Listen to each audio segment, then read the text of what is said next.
let's arrange the seating for the panel session first. Next session, let me provide you some information. First thing, I would like to excuse all of you for the inconvenience of the restroom.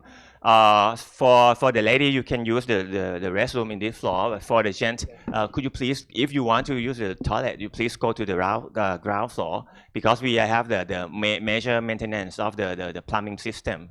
That's why we might excuse for the inconvenience of you.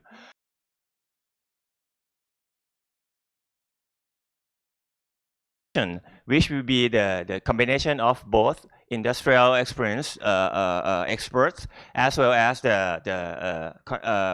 our PhD scholarship student. We call them ACSD scholars. That they will share and they will discuss on the topic. For we plan to have 2 panels today. For the first panel, the issue will be how can different industries transition towards a circular economy and become more resilient. And the panel will comprise of Khun Patinya Silsupadol from TIPMSE and Khun Supanee Chantasasawat from Kulthorn Kirby. And we will have 2 ACSD scholars, Khun Monrudee, Theeraworawit, and Mr. Saw. And the session will run by our PhD student, Khun Ariya Eamchit. So at this moment, I would like to invite the panelists and Khun Ariya on the stage. Thank you.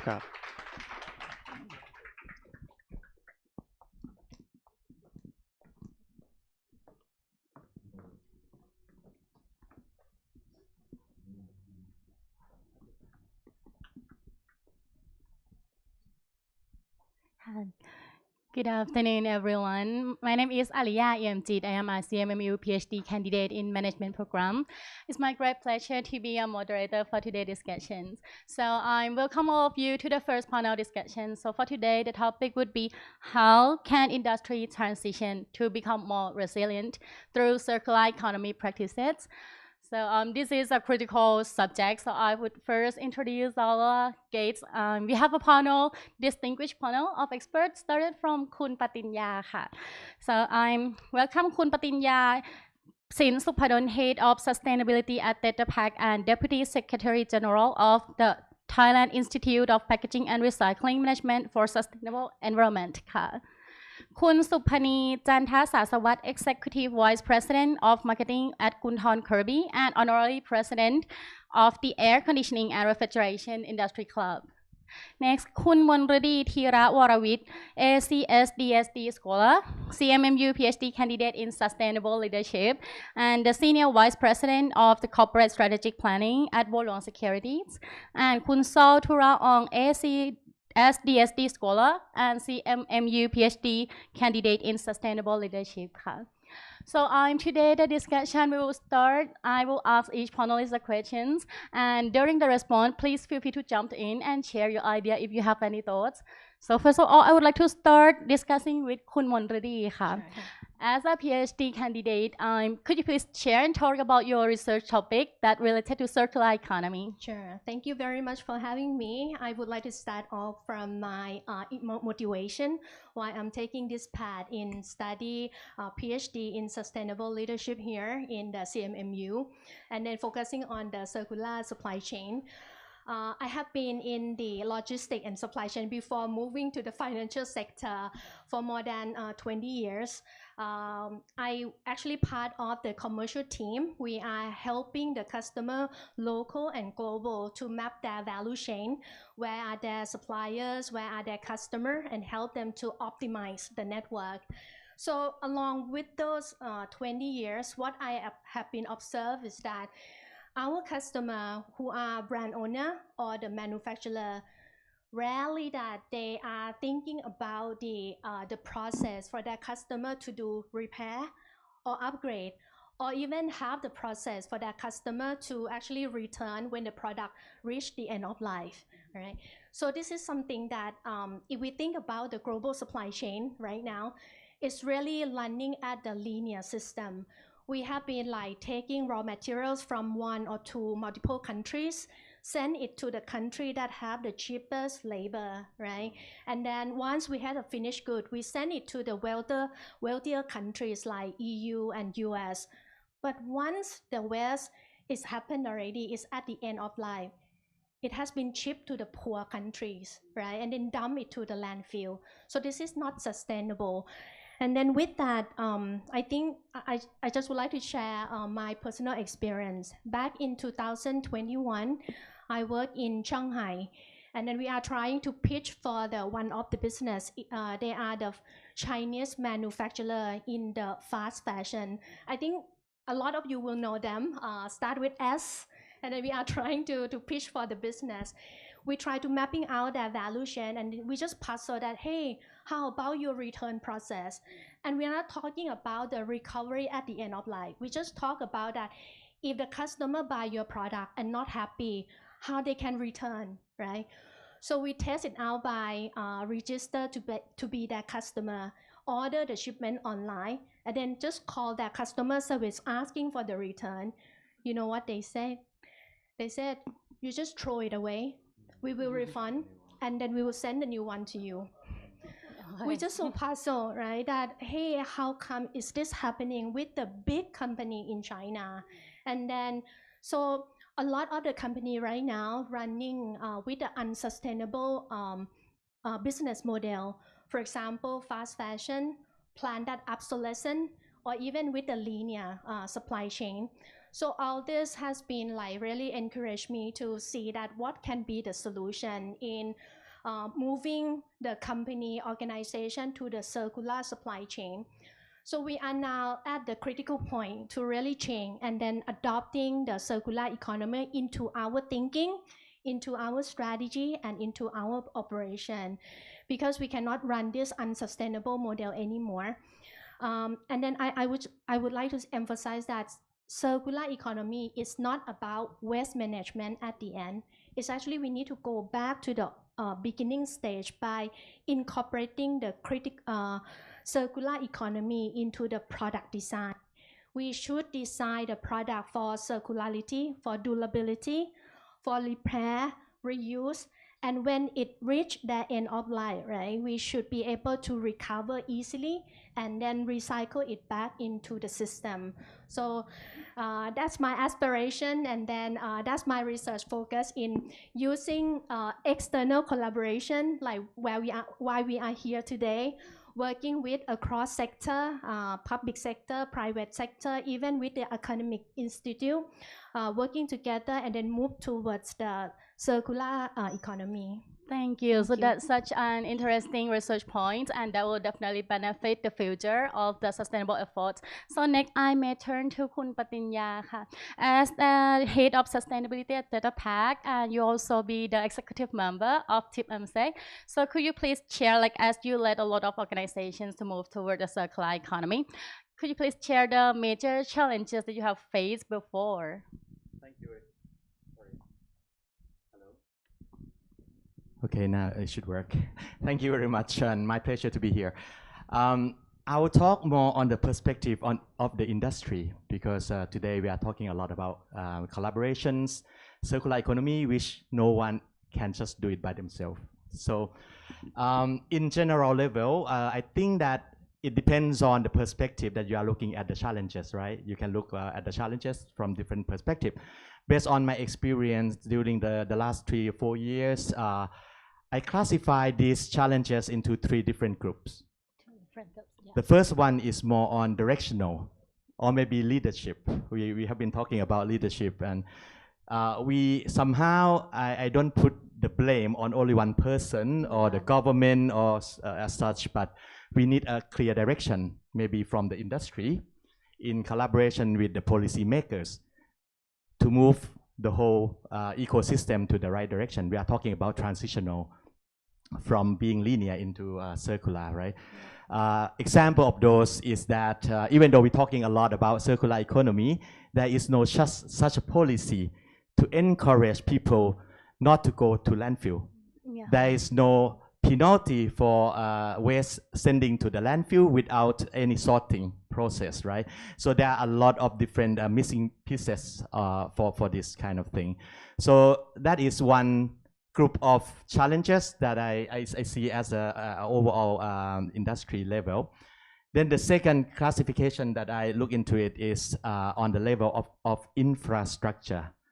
And this is where we need monetary support, investment, transitioning period and time. As Khun Chris mentioned about also that we should not rush too much because we need to think carefully about what we want to really achieve. And we need to do it together.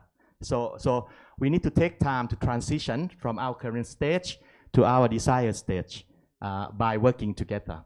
So example of this is that despite the fact that we have a lot of informal sector, or I'm talking a little bit about waste management here, you have a lot of people. It was estimated to be over 1 million people working with waste management in this country. Can you believe that? Over 1 million people working in this sector. And yet, there is no infrastructure to help them getting more efficient and more safe on their health and on their operations. Even social security is always also the issue. So we are lacking of this infrastructure. Of course, we also need resources. We also need the money in order to invest and transform our supply chain from only have one-way supply chain to have a circular supply chain. So we'll talk a little bit about that in the extended producer responsibility later on. Then the third group of challenges is collaboration within our own selves. So being at the Federation of Thai Industry, working through the group of producers and packaging producers in specific, that is not always easy. Even though we share common goals, doesn't really mean that we want the same things. So based on the last 2 or 3 years, what I learned so far is that you need to understand, embed the challenges, understand the differences, and try to focus on the common theme. So yes, in general, I'd like to start with these 3 group of challenges that I'd like to share. Thank you so much. So that provided a comprehensive overview of the challenges. So next, I may move to Khun Supanee. As you are an expert in the electrical waste and also related to the air conditioning and everything, so could you please also share the challenges and also the difficulties in your field? Thank you very much for the first 2 speakers because it leads to my my talk. Okay, Khun Monrudee was mentioning about a system that created it ended at landfill, and Khun Patinya also mentioned about EPR, Extended Producer Responsibility. Luckily, in Thailand, it's the first country except Singapore in Southeast Asia that we are doing the sandbox for how to treat the electrical waste in Thailand. Okay, we are the first country in Southeast Asia. Because like you mentioned earlier, it's like linear from the producer until the dismantler, collector, dismantler, and recycling center. It's linear. We know that everyone was involved in the system, so we put everyone together. So it takes our country about 15 years to get the law to be to be enacted. And the law will be effective in act next year. I think they want the กรมควบคุมมลพิษนี่มันภาษาไทย Okay, yeah, they are the owner of this act, and they was trying to push it to be effective by the end of this year. But I will assume it's next year. So as the producer, extended producer responsibility, what we are doing that we study how do we treat the electrical waste. For example, if you are planning to use a new air conditioner, what do you usually do with the old one? You just sell it to the second hand. Yeah, as a second-hand product. But in Japan, it's a responsibility of the owner to throw them away. So the mindset is different. In Japan, you have to pay someone to get rid of the waste. But in Thailand or in Southeast Asia, you sell the waste. Even get money. And we get money from it. So we have to we Japan is why I say Japan. Japan is the one of the best country that deal with the West. So we take Japan as an example and incorporate design the system to use in Thailand. So you everyone has a mobile phone. So you know that every company, every service provider, they have old for new, เก่าแลกใหม่ Yeah, we're trying to implement that concept through nowadays we're doing the sandbox project in Patinya, Chonburi, and we are having Home Pro, one of the discount store major producer to be our center. If you're buying air conditioner from Home Pro, you can go through this เก่าแลกใหม่ campaign, which you will get about 1,000 baht per aircon, and Home Pro will be your collection center, and after that they will transport it to the dismantling center. At dismantling center, what they first do, they will take away the refrigerant that will remain in the system, because refrigerant is one of the major hazardous waste. Okay, that's the first step. Secondly, they will dismantle metal, copper, and plastic. And after that, these waste will go through the recycling factory. So we are testing the system. And by the first quarter of next year, at the same time of the regulations be in impact, I think it will come the result that whether the system that we created will be effective or not. Oh, Yeah. So that would be the big move for the e-waste management in Yes, Thailand. yes. Yeah, And so please be proud, we are the first country in Southeast yeah. Asia. Yeah, so that will be enacted by the pollution control department. Yes, and Yeah. with cooperation from FTI, Federation of Thai Industry, Oh. both electronic club, and also air conditioning club. Oh, so interesting sandbox project. Thank you, Khun Supanee ค่ะ So next we'll move to our final panelist, Khun Saw ค่ะ You are developing a renewable energy business, right? So we want to hear about what do you think the issues related to the end of life products related to your field?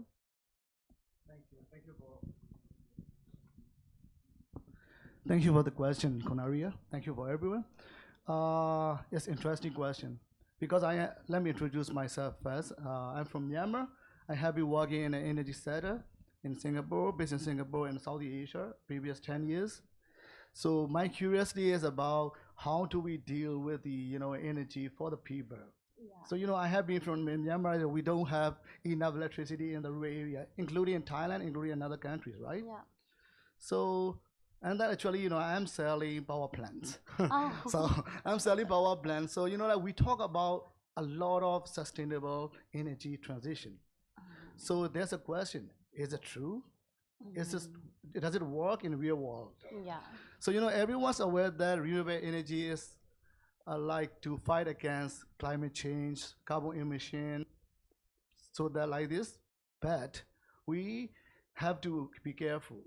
So like, of course, these, like analyzed products from the renewable energy potentially can have greater environmental impacts than conventional energy sources because they have multiple materials in the system. For example, like a solar panel, right? So solar panel, we call it like a electronic sandwich. So, like they combine with they bind with the aluminum part and crystal line, everything inside. So we have to understand about the full life cycle of these technologies. So normally we talk about the business models. Okay, we are going to do with this business how to sell solar panels, solar energy system, or maybe like a wind turbines, but we don't talk about how to deal with the underlying products. Yes, of course. So like if you look at to the newspaper or the news website, there are many gigawatt, megawatt solar projects in Southeast Asia and Thailand and anywhere. So how do we deal after 20 years for these analyzed products, right? Yeah. So, and then I can say that there are three, let's say about four, and I would like to highlight about four critical issues. First thing is about economic concern. So how do we recycle these analyzed products for the economic viability? So it's very difficult. And another was the environmental issue. So we talk about solar panels, wind turbines, and hydropower. These are good for the environmental issue. But actually, we have to think about how to recycle the metals inside the system. For example, cadmium, call it cadmium and lead. These are the hazardous materials. Yeah. So we have to be very careful to handle and dispose of. And huge impact as well. Yeah. Another that thing is about the political, thing, let's say about the regulatory appliance. So as the Supanee, mentioned about this, for the sandbox and EPR. So for example, we have many evolving regulation for the analyzed product in our energy system, but we still, trying to research which one is the better. It's just evolving, state. For example, European unions, they have WEPP, we call a waste, electric and electronic equipment, the directives. So they're still improving, evolving every years about a restriction or requirement how to dispose recycles. So we are still in a developing process for this kind of regulatory compliance. So this is a big issue. The last thing is about the technological issue. We need to more understanding about how to recycle metals. For example, a rare earth materials like a cobalt, lithium from the batteries. So we still have far away to go through the technological advancing for the recycling. So another one thing, the last one is about the we call infrastructure challenges, especially in Southeast Asia, developing countries. We don't have enough infrastructure, to collect and transport and process the analyzed products. Yeah, that's also aligned with Khun Patinya, as mentioned before. Yeah. So especially for speaker mentions about the a landfill. So you can imagine about a very large wind turbine blades. It made of the fiberglass, composite fiberglass. So it's very difficult to break down. Yeah. So we have to break down into pieces, put in the tractors, and transport to the a landfill. So you can imagine this is logistical challenges. Yeah. Right? And costing. Yeah, costing. Another one thing is solar panels. So the good thing is about solar panels, we can recycle and recover some of the materials to reuse or maybe to manufacture the new panels. But it's alarming to know that only around 10% of the solar panels currently recycle. Because manufacturing new ones is cheaper. Yes. Yeah, of course. So the big challenge again. The big challenges. So we have to deal with this kind of issues. So I think that these issues are not for the future concern. We have to address right now. Yeah. Because this is we're facing the issue right now. Yeah, so thank you. That highlight the crucial of the topic, why this renewal business are coming up, but we still need to proactively foresee what would be the impact for our future.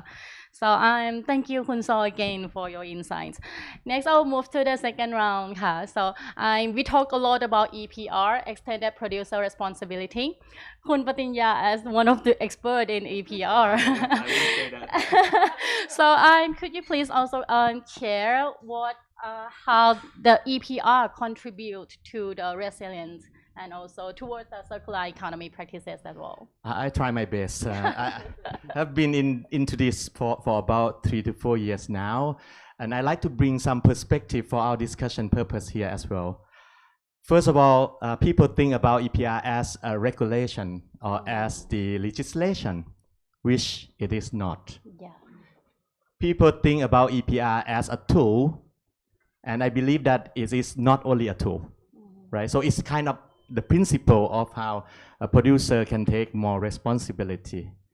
And the second myth is actually people think that the producer who pay the fees is the one who take responsibility. And that is totally wrong, because EPR is telling everyone in community that you take your responsibility, why the person who can be the one who actually transform the supply chain. Let me just take one simple example. If you're talking about snack food, who actually can make the change into supply chain of snack food to have more circularity of the product and packaging? That is the one who actually pay the fees, right? According to the normal practices. It doesn't take the responsibility away from the retailers who's selling the product. It doesn't take away the responsibility for the consumers that you have to take your role as well.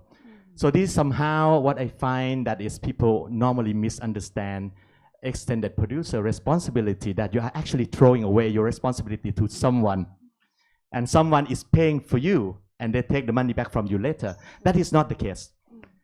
The most effective extended producer responsibility is when you're looking at the total life cycle of the product. You're looking at desired state of this life cycle, and you take everyone in the supply chain brainstorming and designing what is the best for that kind of products. And you decide who can make the change, and that is the person who is connect directly into the PRO, or producer responsibility organization. So as such, I believe that it is a good principle, and normally even the developing country or developed country, they actually use this principle as well. Despite the fact that they have very strong infrastructure, they have very clear roles and responsibility, they are still using this principle as well to support them. So I think the question here for Thailand is that how we can best apply this principle into the context that we have in the country. So just to, maybe we will talk about that for electronic waste as well, but just to close the case for packaging material, we have been working with this act for about 2.5 years now. It's in the process of getting into the parliament by the end of the year. The plan is to get the legislation passed in about 2 years from now, because it's very complex. It contains probably 100,000 of producers that are going to be offline in this process. We are building a producer responsibility organization that can help to be the center of the whole ecosystem to facilitate the discussion and to informing the enablers. We would like to call our policymakers here as our enablers, because people who understand supply chain is us from the industry, and we are informing the enablers that we need your support here at municipality level for this kind of thing.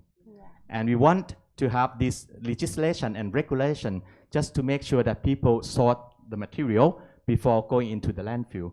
So those are the things that industry has to create as a proposal. And we are working through producer responsibility organization to create such a strong plan. It's a long journey. We hope that it will be effective in 2027, and it's going to take about 2 to 3 years before we have a very stable and balanced system. So even the name is producer, but actually everyone, all the stakeholders need to attend. Exactly. Yeah. And one last point from my side is that the name of the legislation is called Sustainable Packaging Management Act, and it's not equal to extended producer responsibility. It takes some principle of extended producer responsibility, but they also put how can we ban single-use plastic and so on into the same act, which actually dilute the essence of the act. Yeah. Thank you. So I believe that Khun Supanee also covered to also share about the electrical weights. So that would be highlight related to the EPR as well for the standpoint. At the beginning, everyone know that the sustainability started from yourself, not from outside, but from inside out. Okay. For example, when you use up the batteries of the clock or anything, you ask yourself, how do you throw them away? Usually, just put in a trash can, but it's not the right way to do it. Okay, at my factory, because we are in the industrial estates, we create the system So everyone just put in one box, and at the end of the month, the safety department will collect them and throw it away at the hazardous waste center. Okay, that's how. Same like electrical waste and everything, you have to create from every stakeholder that you mentioned earlier. And how would we do it? Because we know that it's our responsibility. So it started from ourselves and go away from yourself towards the other end of the channel. Okay, to mention something about what Khun Saul mentioned earlier about the infrastructure and how to treat it. Surprisingly, there was a lot of interest from people who are in the industry. I can name like Mitsubishi Materials. It's a big company from Japan. They are planning to do some recycling business in Thailand. So they come to FTI and ask, what projects are you working on? Luckily, they have the packaging department, packaging club, and also aircon and electrical club. So we're working hand in hand together. So we are building the system, we are building what we need, like what you call infrastructure, because it related to everyone. Yeah. So I can repeat that infrastructure and collaboration has been repeated from all of our panelists, right? And start from create the system from inside out. Yeah, so everyone participates. Yeah, so next I would like to hear a bit more from Khun Monrudee. What is your perspective on that? Sure. So we talk about the EPR, we talk about the collaboration. So I would like to zoom into the collaborations, right? This is really a key in order to make things happen. And then as Khun Supanee mentioned, is really start from ourselves. Yeah. But the stakeholder here, if we think about nowadays, it's already changed in terms of the definition. It's not about suppliers, the brand owner, working with the supplier, working with the consumer anymore. It's go beyond that, right? So a lot of the producer now working with the government agencies, NGO. I'm so sorry. And NGO. Startup, innovator, and even academic institutes, right, come together and then working together pretty much in finding the solution, finding the innovative way, how we can come up with like a new product, new process, new infrastructure in order to solve this common issue together. So I just would like to highlight, try to bring between the collaboration and then innovation. I would like to share with you, I work on my research and then have an opportunity to interview the startup company. You know, this founder, he started the company because he loved to go diving a lot. And then he see from his own eye that what will be the problem of the marine plastic pollution. And he cannot take it anymore. He said he need to do something. So he found this company. And then he thought that the first thing that he would need to do is change the behavior of the consumer, right? Yeah, because that's the key. So he think about that. What can make the Thai consumer tick? It has to be incentive and it has to be fun, right? So he designed an incentive that allowing the consumer, encouraging them to clean their own container and then sorting the container and then send it to this startup company. So every month when they send in, they collect the point. And every month, this point give them the credit to do the almost like a lottery. And then the first prize, they can win the gold necklace, right? And you incentives. Yes. And we can see that this is something that is kind of put into the right context of the Thai consumer, right? Yes, create a system, create something that lasts long, encouraging them to do so. But we have found one of the indirect impact. This startup, he talked to his own consumer that, hey, how come you got your gold necklace already, but how come your plastic getting lower and lower? The consumer said, you know what, I didn't realize at all until I collect it that how much I consume on the plastic. And then now from recycle turn into the reuse or reduce, right?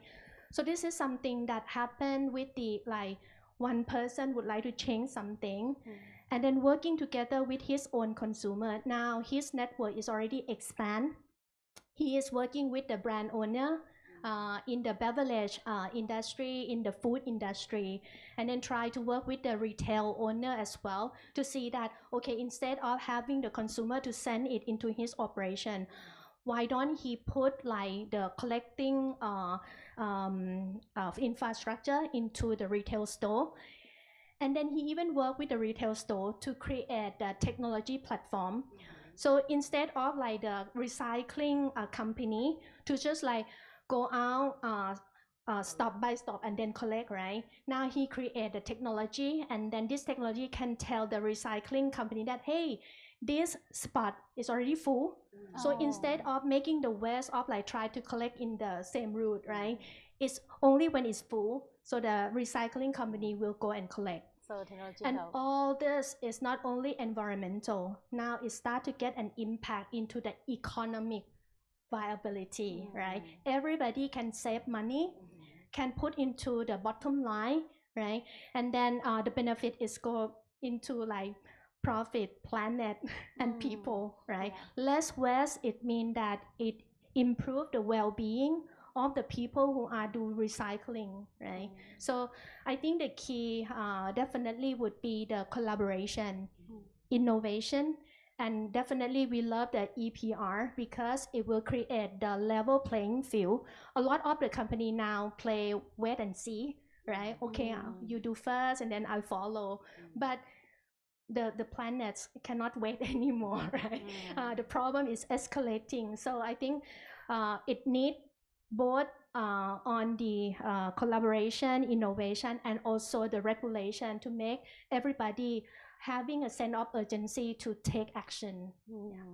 Can I just make a comment on this quick one? Sure. Because I think I know this company, and I think I know 5 more as company doing the same thing, exactly the same thing.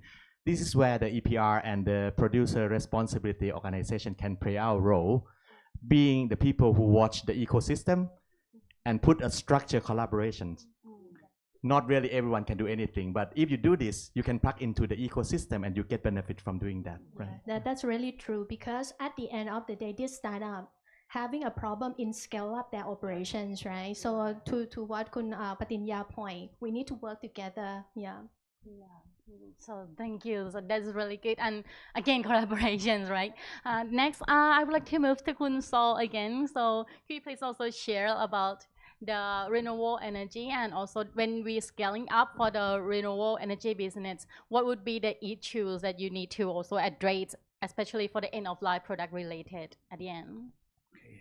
Thank you again, Priya. This is my research interest, especially about the business models. So, you know, like whenever we attend to the business meeting or events, we always talk about, in the industry, we always talk about business models. Oh, what kind of business model do you have it? This is about, you know, how to do business. So, and then, you know, in the literature, in academic literature, it's evolving, like, you know, it's like emerging topic from the business model to sustainable business models, and then like sustainable business model innovation, and then like, you know, now circular economy business model, and then now the last one is sufficiency economy business models. So there are like concept of the business models right now. So the main concept is about how to integrate sustainability concept or sufficiency concept or circular economy concept in the business model, every step of the business models. So the first thing I would like to highlight about the, you know, approach for the addressing annual life products, we have to integrate circular economy principle into every step of the business models. Because like, for example, IRENA, International, you know, Renewable Energy Agency, stated that by 2050, there will be 78 million tons of the solar panel waste only.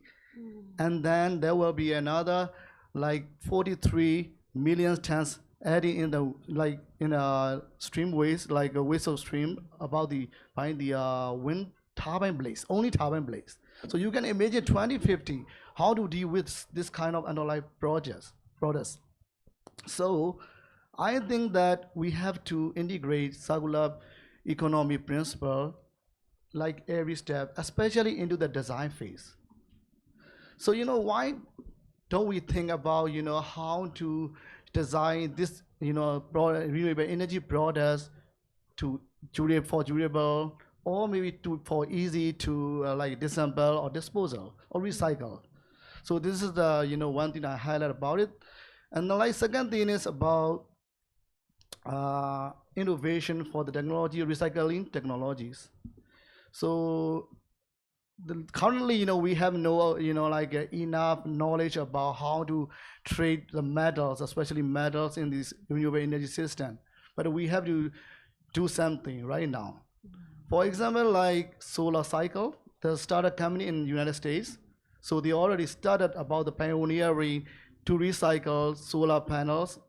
They said, like the report said that they already recovered 95% of material from the solar panels to reuse and reproduce for the new panels. So this kind of step we have to, do it right now, especially in South Asia, right? So another thing is about third thing is about the political, regulatory, EPR. So we have to enforce, like governments, regulatory body have to enforce this act, this regulation to the manufacturers and the users, and especially in the renewable energy for the developers too. So they have to take full responsibility for their product, for their projects throughout the life cycle, right? So another one thing is like my ideas, we have to incentivize these companies, to trade their product.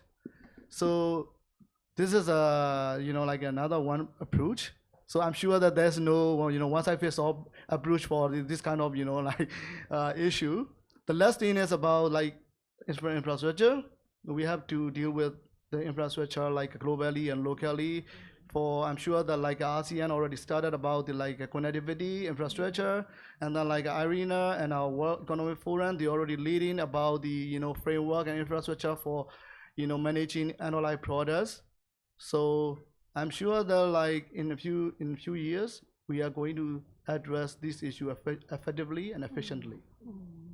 Yes, of course. So that highlight the huge impact that we are going to face in the future for our next generation. So thank you all the panelists for your insightful comments and also insights, everything that you share with us. We have filled 5 minutes, so we will open for the questions. For our audience, do you have any questions that you would like to ask our experts here?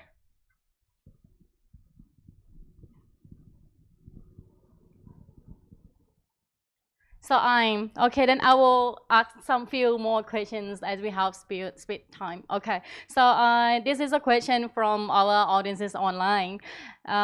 This would be the actively sharing ideas. So I will not specify who will be answer the question. So just jump in if you see it fits.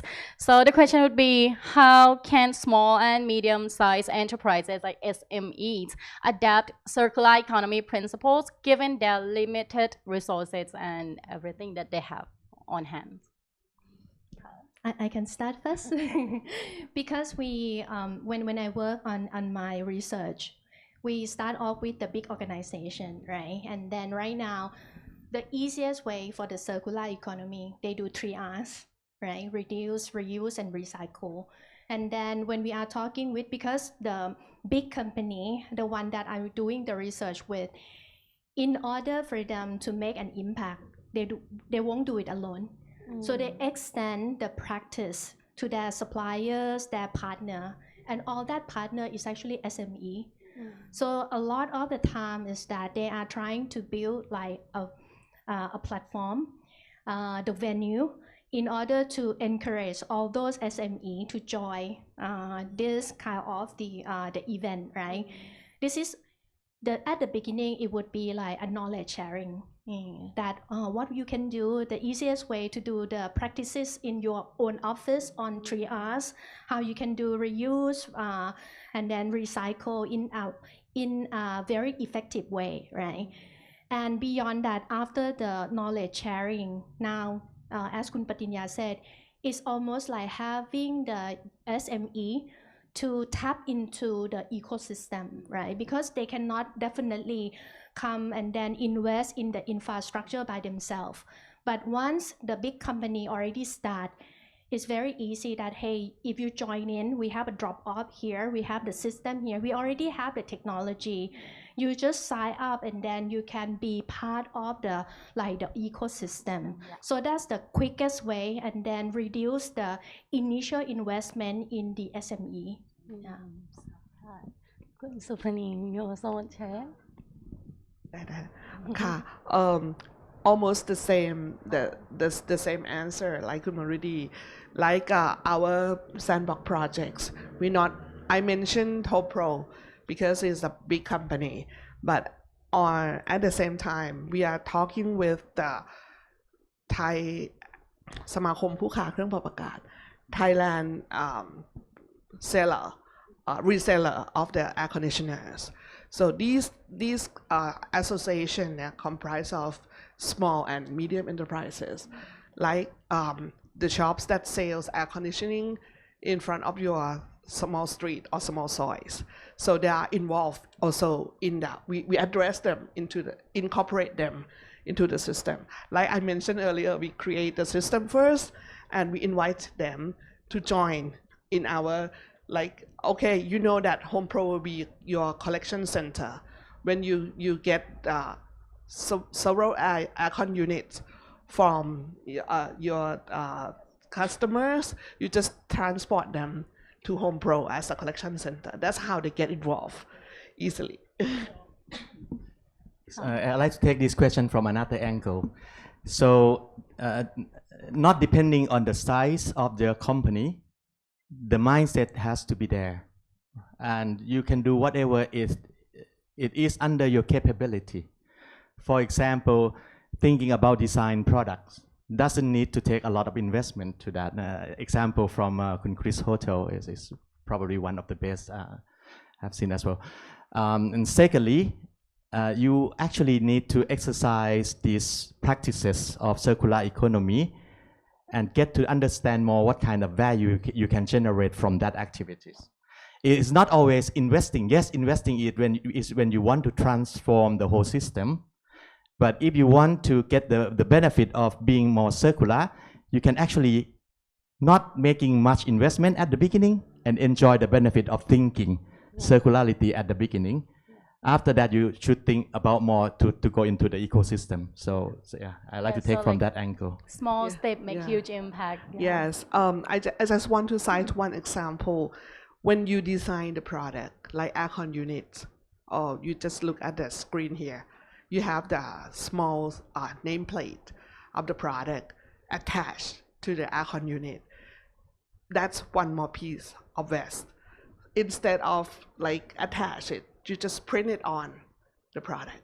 Yeah, that's how we get the feedback from a small person in Saleng who collect the waste. They says that, you know, one piece of electrical waste, another piece of nameplate or label.